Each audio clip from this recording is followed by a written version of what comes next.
if you learned something new yesterday, your brain has actually already deleted about 80% of it. Just completely wiped it. Right, wiped it from your memory, which is terrifying.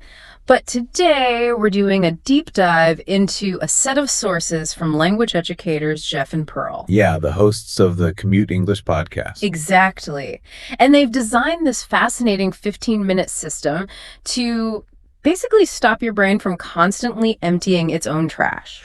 It is, it's a really startling statistic to confront right away, that 80% drop off.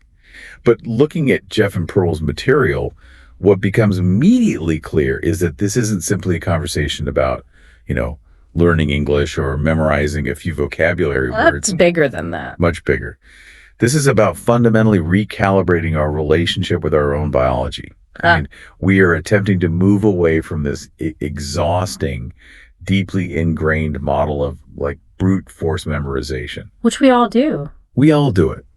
But we need to align our learning habits with the way human neurology actually processes information. It's moving from working hard to, working smart. And to do that, I think we have to start by looking at the absolute biggest mistake the sources say we are making right now, which is we treat our brains like computer hard drives. Yes, the hard drive fallacy. Right. We operate under this assumption that if we just stare at a piece of information long enough, like if we highlight it, underline it, maybe repeat it to ourselves 5 times, we can just hit copy and paste it directly into our minds. Which is such a modern technological expectation to place on a biological organ. A hard drive is passive. You drop a file into a folder and the hard drive just keeps it there indefinitely. Until you actively decide to delete it. Exactly. But the reality of human memory is governed by a physiological mechanism known as the forgetting curve. Okay, so the forgetting curve is what dictates that 80% data loss within 24 hours. But I mean, if I treated my actual laptop the way my brain apparently operates, it would be completely useless. I would open my computer in the morning and find that the operating system just randomly deleted the majority of my Word documents overnight. You'd probably throw the laptop out the window. I really would. So if the brain isn't a hard drive, what is it actually doing? It is functioning as a highly active, incredibly ruthless filter. The forgetting curve isn't a glitch in your biology. It's a survival mechanism. A survival mechanism. Yeah, because every single day, your brain is bombarded with just an unfathomable amount of sensory data and trivial information. The color of a passing car, the price tag on a coffee cup. The exact phrasing of a random list of words you tried to memorize. Exactly. If your brain kept every single isolated detail, you would be completely paralyzed by cognitive overload. So the brain is aggressively clearing the cache just to keep the system running smoothly. Precisely. It assumes that isolated, unused data simply isn't necessary for your survival. It scans the cache, sees a random vocabulary word or, a disconnected fact, notices that it isn't linked to anything vital, and just purges it. To make room for whatever is coming tomorrow. Exactly. It's just taking out the trash. Okay. But this presents a massive problem for anyone trying to actually learn a new skill or a language. If the brain's default setting is to purge 80% of new isolated information to protect us from overload, how do we intervene? Right. How do you stop it? Yeah. How do we flag a specific piece of information and tell that biological filter, hey, do not delete this. I am actually going to need it. Well, the primary antidote to the forgetting curve, the mechanism you use to interrupt that cache clearing process, is a concept called spaced repetition. Okay, spaced repetition. That gets thrown around a lot in productivity circles, but the sources emphasize that it isn't just blindly repeating things over and over again, right? No, not at all. Blind repetition is exactly what we're trying to avoid. That's the brute force we talked about. Spaced repetition is a highly specific temporal strategy. Okay. So remember that forgetting curve we talked about. Imagine it as a steep downward slope on a graph. You learn something, and immediately the memory trace begins to decay. Within hours, it is dropping fast. Just falling off a cliff. Yeah. So spaced repetition works by forcing your brain to retrieve that information right at the precise moment it is about to forget it. Oh, wow. So you are catching the file just as the brain is dragging it toward the trash bin. That is the perfect way to look at it. You review the information a few hours later. That interrupts the curve and resets it back to 100%. Nice. But more importantly, the curve flattens out slightly. It takes a little longer to forget the second time. So your next review isn't for another 24 hours. And then maybe 3 days? Then a week. Yeah. Exactly. Every time you retrieve the memory right as it is fading, you send a powerful biological signal to the filter that says, hey, I keep needing to access this. It must be important for survival. And this is where Jeff and Pearl introduced their repeatable 15-minute system. But, I mean, here's the friction I see right away with this. What's that? Well, if I only have 15 minutes a day to dedicate to this, I can't spend it trying to perfectly time when my brain is about to forget 100 different random words. That sounds exhausting. Oh, absolutely. It would be impossible to manage manually. Right. So there has to be a way to make the information itself, I don't know, stickier from the very beginning so the curve isn't quite as steep. Which brings us directly to the first major actionable secret in their methodology, which is learning in context. Learning in context. Yeah. The reason the forgetting curve is so steep for most beginners is that they are feeding the brain the exact type of data it is programmed to delete. Isolated data. Exactly. The classic mistake is using a standard list and trying to memorize one by one. Word definition. Word definition. The worst way to learn. It really is, because the brain looks at the isolated word apple and sees no biological imperative to keep it. But Jeff and Pearl point out that if you shift your approach and learn the complete phrase like, I'm eating an apple, you completely alter how the brain categorizes that information. Okay, let's unpack this with a puzzle analogy. Sure. Learning a single word, like apple, is like holding up a single blue puddle piece. Your brain has no idea what to do with it. It doesn't know if it's the sky or the ocean, but I'm eating an apple gives your brain the picture on the front of the puzzle box. That's a great way to visualize it. Or, to stick with our computer cache analogy from earlier. Yeah, let's go back to that. If you just give the brain the word apple, it sees a stray, corrupted file fragment. It has no idea what program it belongs to, so it scrubs it. But when you give the brain the phrase, I'm eating an apple, you're handing it an executable file. Oh, I like that. You're giving the word a job to do.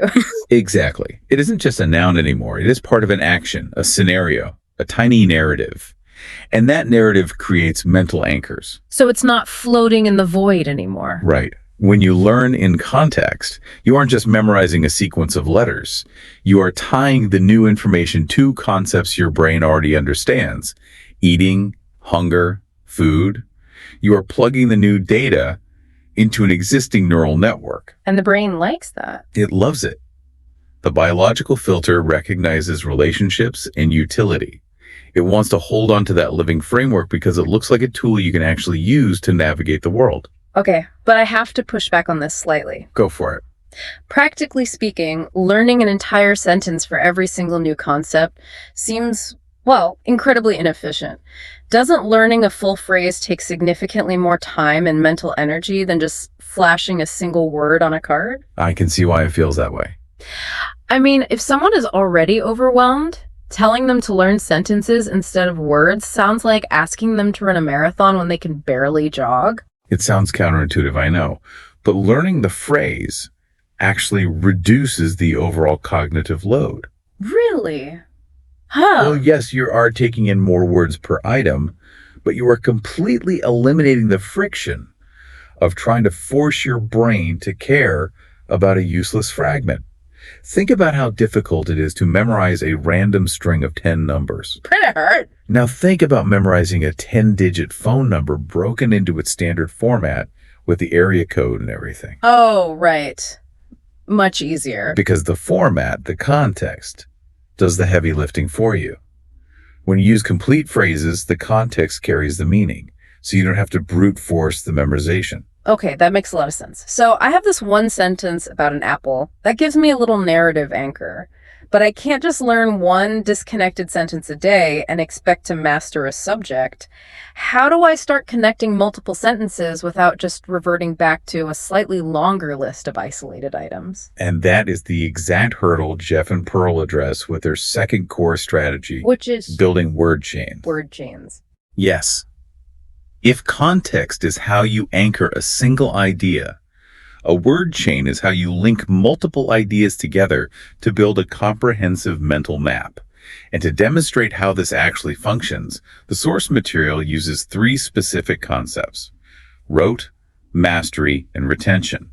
And we should point out here, this is a very clever meta-teaching moment from the sources. It really is. I mean, here's where it gets really interesting.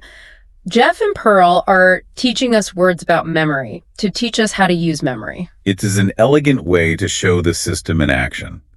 When we look at these 3 terms, rote, mastery, retention, a traditional learner would treat them as 3 separate entries on a flashcard app. Right, flip, memorize, flip, memorize. Exactly. They would try to memorize the definition of rote, then move on to mastery, then move on to retention. And by the time they get to retention, the brain is already actively clearing rote from the cache. Yes, but a word chain forces you to actively process the relationship between the concepts. You look at rote, which is blind memorization without understanding. Then you look at mastery, which is complete control over the material. And rather than keeping them separate, you deliberately link them. You create the logical pathway. Rote is the exact opposite of mastery. Oh, I see. And then you bring in the third link. Retention isn't just keeping something in your mind. Retention is the biological byproduct of achieving mastery. Exactly. Which only happens when you abandon rote memorization. So what does this all mean for the listener trying to build these chains practically? Well, notice what just happened there. By chaining those concepts together, you didn't just memorize 3 definitions. You constructed a complete, cohesive philosophy of learning. Yeah, they're not separate anymore. Right. The brain sees that interconnected web, that chain of logic, and the filter immediately flags it. It says, this isn't random data. This is a system. The nodes depend on each other. I cannot delete one without breaking the structure. Wait, building these chains sounds amazing in theory, but it also sounds exhausting. Well, yeah, if I have to invent a deep philosophical relationship or a creative story for every 3 items I need to learn, won't that completely blow past the 15-minute daily limit we talked about? I'm not a fiction writer. You don't need to be a fiction writer. And you aren't trying to invent arbitrary stories. Word chains rely on inherent logical relationships, cause and effect, opposites, categories. Okay, so it doesn't have to be a fairy tale. No, not at all. The friction you are anticipating is actually just the feeling of active learning replacing passive reading. Passive reading, like just staring at a list, feels easy in the moment, but it wastes hours because you have to redo it the next day. Building a word chain requires maybe 2 minutes of intense, focused cognitive effort to find the link. But once the link is forged, the memory trace is exponentially stronger. It is the difference between spending 10 hours trying to dig a hole with a spoon versus spending 1 hour learning how to operate a backhoe and then digging the hole in 5 minutes. That's a fantastic analogy. The initial effort is higher, but the long-term efficiency is incomparable. And that is what it truly means to work smart instead of hard. You are packaging the information in the exact format your neurology naturally wants to process it. You are handing the brain a network instead of a pile of parts. Exactly. Which honestly takes so much of the anxiety out of the process. You don't have to force it. You don't have to fight your own biology. You just have to present the data correctly. But that brings us to an interesting psychological barrier, I think. Yeah. If the science is this clear, if we know that isolated lists trigger the forgetting curve and context and chains create retention, why do we all instinctively fall back to rote memorization? Like, why is staring at a list our default setting when we are stressed? That is perhaps the most profound insight in Jeff and Pearl's material. We fall back to rote memorization because of fear. Fear. Specifically, the fear of making a mistake. Rote learning feels safe. If you just sit alone in your room and stare at a list of words, you are insulated.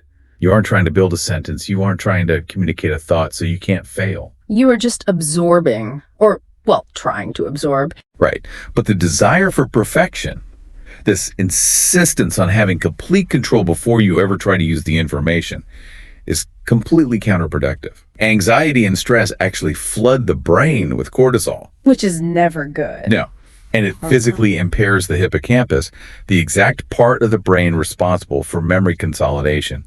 The harder you grip the steering wheel, the less your brain is able to retain. So our fear of forgetting actually triggers the biological mechanism that makes us forget. That is a vicious cycle. It really is. And it is why Jeff and Pearl anchor their entire scientific methodology in a deeply compassionate philosophy. For all the talk of data filters and neural pathways, their guiding principle for learners is this: your message matters more than the mistakes. Their message matters more than the mistakes. Wow. That cuts right to the core of why we attempt to learn anything, especially a language, in the first place. It is never about achieving encyclopedic perfection. It is about connection. It is about communication. Exactly. When you prioritize the message over the mistakes, you immediately lower that effective filter. You reduce the cortisol. You signal to your brain that it is safe to experiment with the context, to try building those phrases and word chains, even if they are a little clunky at first. You move from a defensive posture of trying not to forget to an offensive posture of trying to connect. Precisely.